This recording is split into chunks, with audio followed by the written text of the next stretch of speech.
Hi guys, welcome back to Spoonfeeding-Profit. Today I wanted to do a quick video and show you how calculated shipping works on eBay if you're brand new, right? Calculated shipping for me is kind of like a last resort. I don't know if that's the right phrase or term, but what I mean is if an item cannot fit into, if it's not eligible for first class shipping, if it's not eligible, if it cannot fit in a flat rate envelope, it can't fit in all these different boxes that we can use. It's a big bulky item, for example, like the item I have on screen. And none of those boxes that you get from USPS or any of that, you have to get your own box, because this item is not only big and bulky, but maybe it's even heavy as well. And if you've been shipping, well, I'm talking to a brand new person here, so maybe you don't know, but dimensions play a part in how much you're going to pay for shipping when you're shipping out an item. So, an item might be light, but because the dimensions are crazy, like the length is like 20 inches long, it can cause your shipping price to go up. So what you want to do is you want to use calculated shipping instead of just choosing just assuming that your price is going to be $10 to ship or your price is going to be $12 to ship. Go with calculated shipping method because trust me, I'm speaking from experience, right? I remember charging $79 for a golf bag once. It was a really good golf bag. It was worth it. But I don't know why, but I did free shipping. I'm on the East Coast. Somebody purchases on the West Coast, California, I remember. Guess what? Shipping came up to $59. I didn't make any money on that because when you take out all the fees and everything, because of where it was going across the country.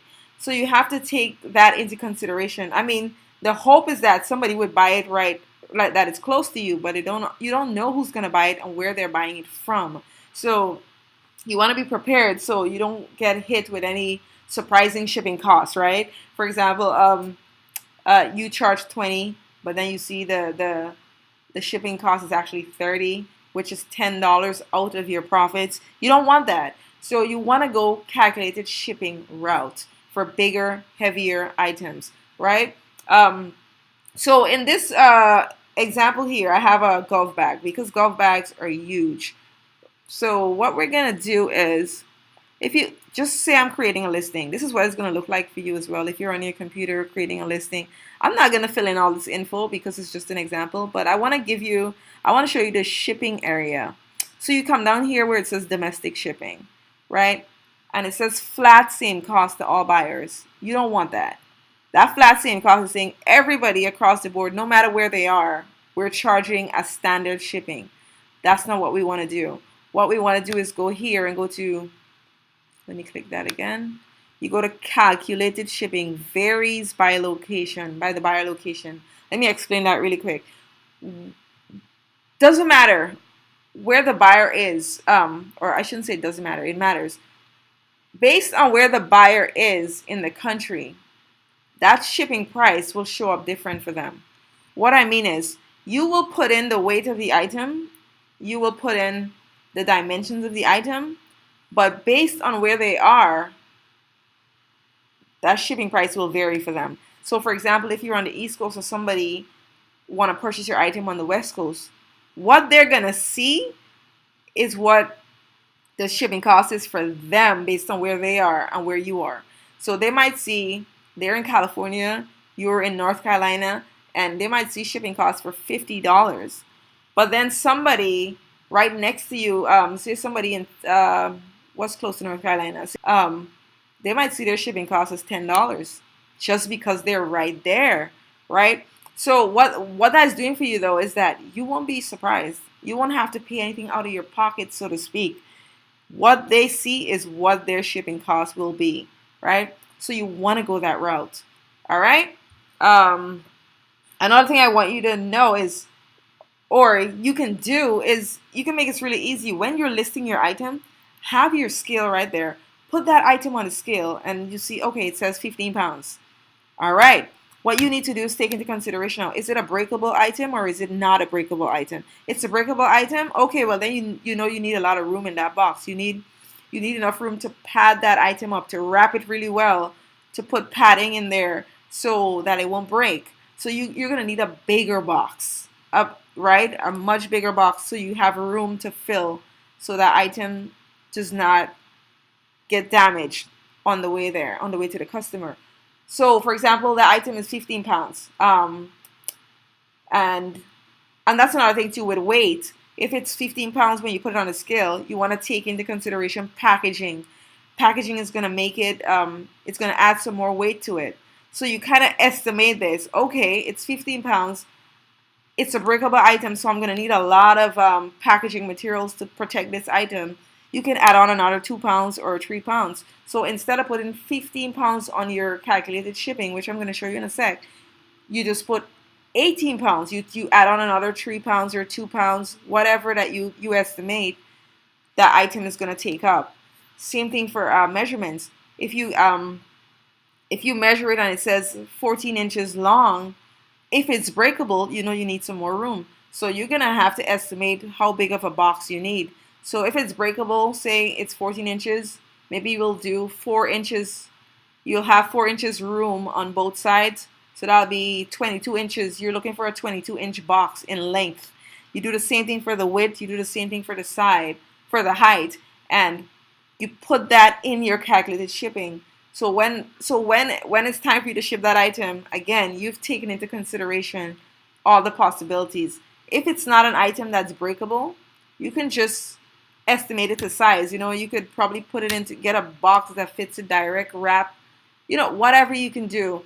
But yeah, so that's generally how it works. You won't be surprised by shipping costs, because shipping costs can get crazy depending on the buyer's location, depending on the weight of the item, depending on the dimension of the item, right? So you don't want to be hit with that. So here, you're going to go to calculated shipping. Cost varies by buyer location. This is your safest bet, so you don't have to pay extra fees. Now, calculated shipping, as long as I'm using calculated shipping, it's usually for a heavy, big item. So I'm going to always choose economy shipping here. The good thing is, I know I usually list on my cell phone. So I know, like, for example, if I click, you have different options, right? So say I click FedEx Smart Post, 2 to 8 days. Usually on my cell phone, it would actually tell you, it would actually show you right underneath here what that's going to charge the buyer. You know, it's going to say the price is going to be varied from, I don't know, $12 to $59. So that would say, okay, if somebody buys it that's really close to me, they're going to pay around $12 to ship this item. But if somebody buys it that's really far, for example, like, I don't know, Puerto Rico or, you know, one of those, or California even, they're going to pay $59. So I can see that and said, okay, let me see a better option for the buyer. And what I would do is I would click through all of them. Again, it's not showing up here, but on the cell phone, it actually shows you what that cost is right here. So I can choose the cheapest one for the buyer.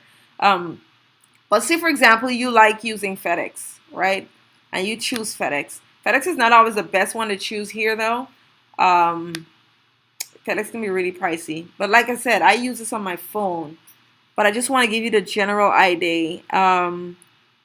UPS ground is actually a really good option for the most part. So I would put that in. Calculated shipping, I choose what service I want. And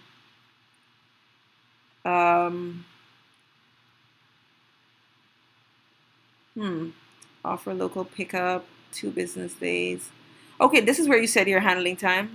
You know, how long you want to handle the item before you ship it. I usually do 2 days. So calculated shipping, I click that.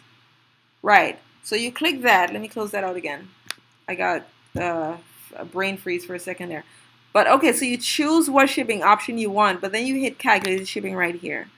And you put in the dimensions of the item. So like I said, if the item is 15 inches long, but you need extra room to package, you add on a few more dimensions.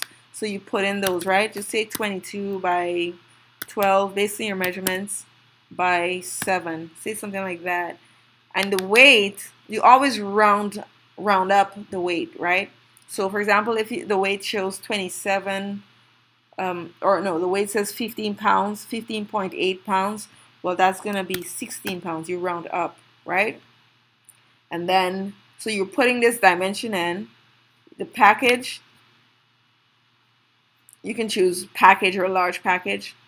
If it's really, really large, then I choose large package. But generally, I just use package.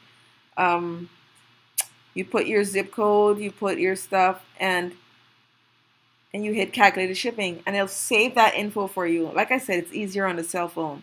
Um, yeah, you put in your stuff. I can't remember having to put all this on my cell phone. But the general idea is you put in the dimension, you put in the pounds, and guess what? That will be recorded in there for you. And yeah, that'll be recorded in there for you. And you just, whenever that buyer buys that item, you don't have to worry about surprise costs, right? So I want to make this a really short video, but for some reason it went long. Sorry about that, guys. But yeah, if you're a brand new seller, this will definitely be useful for you. All right, guys, have a good day.